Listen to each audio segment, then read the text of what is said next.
नमस्कार दोस्तों, आज हम लोग ज्योमेट्री पढ़ेंगे। ठीक, ज्योमेट्री में कुछ टर्म्स होते हैं, पहले हम उन्हें जानेंगे और उसके बाद फिर हम लोग कुछ नए सवाल पे आएंगे। ठीक है, सबसे पहला चीज आता है एक्सियम्स। एक्सियम्स क्या होता है?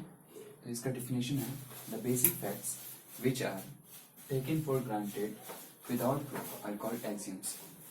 कुछ ऐसे कथन होते हैं, कुछ ऐसे वाक्य होते हैं जो सही होते हैं, उसको हम लोग ऐसा है कि प्रूफ नहीं कर सकते, बस मान लेते हैं कि ये सही है। जैसे कि halves of equals are equal, मतलब दो चीज लेते हैं, जैसे ये और ये लाइन मान लेते बराबर है। ठीक है, अगर हम इस दोनों का हाफ करेंगे ना, तो इन दोनों का जो हाफ होगा आपस में, ये दोनों आपस में बराबर होगा, ये दोनों आपस में बराबर होगा। ठीक है, इसे हम प्रूफ नहीं कर सकते, लेकिन ये ऐसा होता है। उस तरह से एक और है, a line segment contains infinitely many points. चूंकि ये जो लाइन होता है ना, ये लाइन कई सारे इनफाइनाइटली मतलब इतने पॉइंट से मिलकर बना होता है जिसे हम गिन नहीं सकते। यह जो कथन है सही है, लेकिन हम लोग इसे प्रूफ नहीं कर सकते हैं। तो ऐसे कथनों को जो सही हो और जिसे हम प्रूफ नहीं कर सकते, उसे हम बस मान लेते हैं कि ये ऐसा है, और वैसे ही कथनों को हम लोग एक्सियम्स कहते हैं। ठीक है, अब इसके बाद आता है स्टेटमेंट।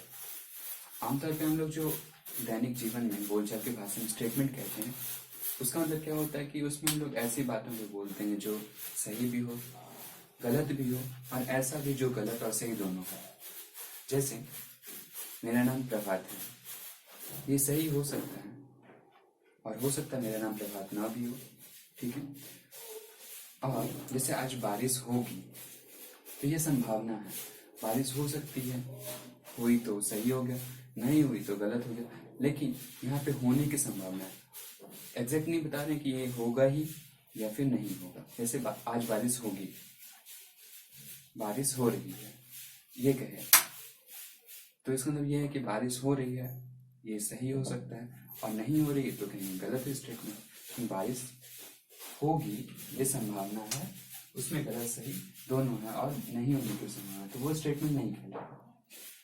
तो गणित की भाषा में लोग क्या कहते हैं, वही कथन स्टेटमेंट कहलाता है जो या तो सही होगा या फिर गलत होगा। A sentence which can be judged to be true और false is called a statement. एक एग्जांपल ले, the sum of the angles of a quadrilateral is 360 degree. ये ऐसा होता है तो ये सही है।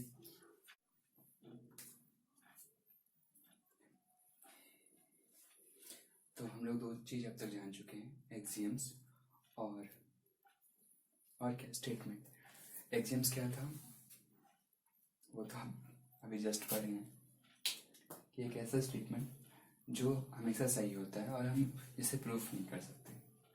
अब थ्योरम जो है, जिसे हम हिंदी में प्रमेय कहते हैं, ठीक है, ये एक ऐसा स्टेटमेंट होता है जिसे जो सही है या गलत है उसे जानने के लिए हमें उसे प्रूफ करना पड़ता है।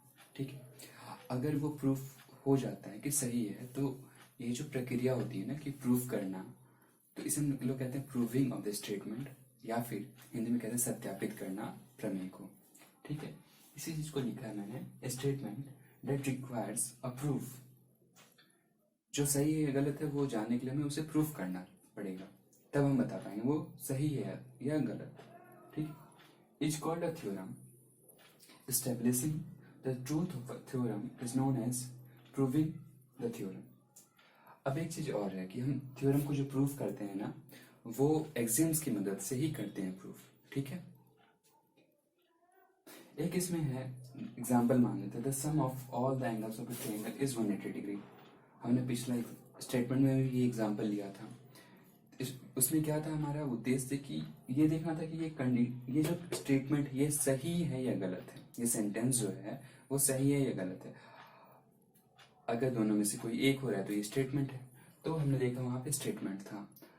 चूंकि अब ये जो थ्योरम है इसे हमें प्रूफ करना पड़ेगा कि ये असल में होता है 180 डिग्री या नहीं। अगर होता है तो हम लोग कहेंगे सही है, ये थ्योरम आगे हम लोग यूज कर सकते हैं, और नहीं तो फिर गलत है तो फिर से छोड़ देंगे। ठीक है, अब ये थ्योरम होता है, इसी की मदद से हम लोग कुछ और स्टेटमेंट निकालते हैं जो आसानी से निकल जाता है इससे, उसे हम कोरोलरी कहते हैं। ठीक है, कोरोलरी। इसका डिफिनेशन क्या है? Statement whose truth can easily be deduced from a theorem is called its corollary.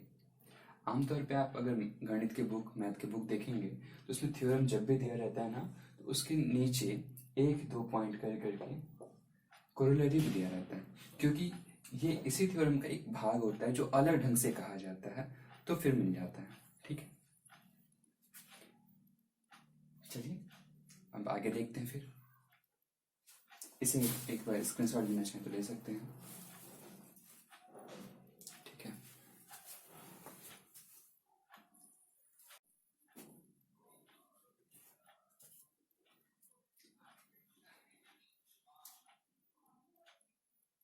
तो कुछ आगे समझते हैं। जैसे मुख्य तौर पे ये जो है बेस है ज्योमेट्री का, पॉइंट, लाइन, रे और लाइन सेगमेंट, इसी का आधार पर फिर ज्योमेट्री के सारे फिगर बन जाते हैं लगभग। शुरुआत यहीं से करते हैं। सबसे स्मॉलेस्ट जो फिगर है वो पॉइंट है। पॉइंट क्या होता है? A point is an exact location, exact location. अब बताइए, अगर आपका ये इतना बड़ा है, ये क्या हमारी एग्जैक्ट लोकेशन है? नहीं। इसे और छोटा, ये एग्जैक्ट लोकेशन है। इससे और भी एग्जैक्ट हो सकता है। एग्जैक्ट करने के लिए क्या कर सकते हैं? हम अपने ये जो पेन होते हैं इसको, इसके सिरे को नुकीला बनाते जाएं। जितना नुकीला रहेगा उतना ज़्यादा वो एग्जैक्ट पॉइंट बताएगा। ठीक है, इस हिसाब से ये जो हमारे पॉइंट का जो एरिया होता है ना, वो लगभग 0 होता है, बिल्कुल। ठीक है, और हम इसे जितना छोटा करते जाएंगे, हमारा जो पॉइंट है वो उतना एग्जैक्ट होता जाएगा। मतलब हम उस लोकेशन को एग्जैक्टली उतने अच्छे ढंग से बता पाएंगे, दर्शा पाएंगे। ठीक है, तो पॉइंट हो गया, a point is an exact location. ठीक है, काम खत्म इसका। अब कई सारे पॉइंट जब बनते हैं तो वो क्या बनाते हैं? एक लाइन बनाते हैं। ठीक है, लाइन जानने से पहले एक लाइन सेगमेंट जाने। ठीक है, ए और बी 2 पॉइंट लेते हैं, मान लेते हैं ये ए है और ये बी है। इस दोनों के बीच जो स्मॉलेस्ट डिस्टेंस होगा ना, पाथ का लेंथ होगा, मान लीजिए यहाँ से यहाँ एक पाथ है, यहाँ से यहाँ जाने का दूसरा रास्ता, ये तीसरा रास्ता, इस तरह का अनेकों रास्ता होगा। ठीक है, उसमें से जो स्ट्रेट लाइन पाथ के द्वारा बनाया गया होगा ये स्मॉलेस्ट होता है। ठीक है, तो हम उसको कहते हैं ए और बी का जो स्मॉलेस्ट पार्ट होता है, एक स्ट्रेट लाइन से जो बनाया पाथ होता है, उसे हम लोग कहते हैं लाइन सेगमेंट। ठीक है, ये लाइन सेगमेंट है। लाइन सेगमेंट का दोनों एंड पॉइंट होता है। ठीक है, उसका लंबाई निश्चित होता है, डिफिनिट लेंथ का होता है। ठीक है, और हम लोग इसे दर्शाते कैसे हैं? तो ए और बी के बीच में कोई लाइन सेगमेंट खींचा गया है तो ए बी लिखेंगे और इस पर एक डैश दर्शा देंगे। ठीक है, कोई दिक्कत यहाँ तक? अब आगे बढ़ते हैं। जब इस लाइन सेगमेंट का, अभी हमारा एक पॉइंट फिक्स था, सॉरी दोनों पॉइंट फिक्स था, एक पॉइंट को फिक्स रखते हैं। ठीक है, और दूसरे पॉइंट को बढ़ाते जाते हैं, तो ये हमारा रे कहलाएगा। जैसे आप देखते होंगे सन से जो आने वाली लाइट होती है उसका भी एक फिक्स पॉइंट होता है, इनिशियल पॉइंट फिक्स होता है, उसके आगे ये बढ़ता जाता है, कहाँ तक जाएगा ये निश्चित नहीं है। तो ये रे होगा, मतलब एक पॉइंट फिक्स है और दूसरा पॉइंट आगे जा रहा है, तो ये हमारा रे होगा। हम लोग इसे लिखते कैसे हैं? तो इनिशियल पॉइंट पहले, फिर उसके बाद में एंड पॉइंट, तो ये हो जाएगा बी ए, और ये डायरेक्शन उस पर देते हैं, ये हमारे रे का सिंबल हो गया। कोई दिक्कत? अब क्या होता है जब इसी लाइन सेगमेंट का दोनों एंड इंडेफिनिटली बढ़ाया जाए, दोनों के, एक उधर भी एक इधर भी, तो क्या होगा? ये फिर ये इधर भी जा रहा है, ये इधर भी जा रहा है, तो इसका लंबाई निश्चित नहीं रहेगा। हाँ, रे में भी लंबाई निश्चित नहीं रहेगा, क्योंकि उसका बस एक एंड फिक्स है, दूसरा एंड बढ़ता जा रहा है, कितना लंबा होगा वो निश्चित नहीं है।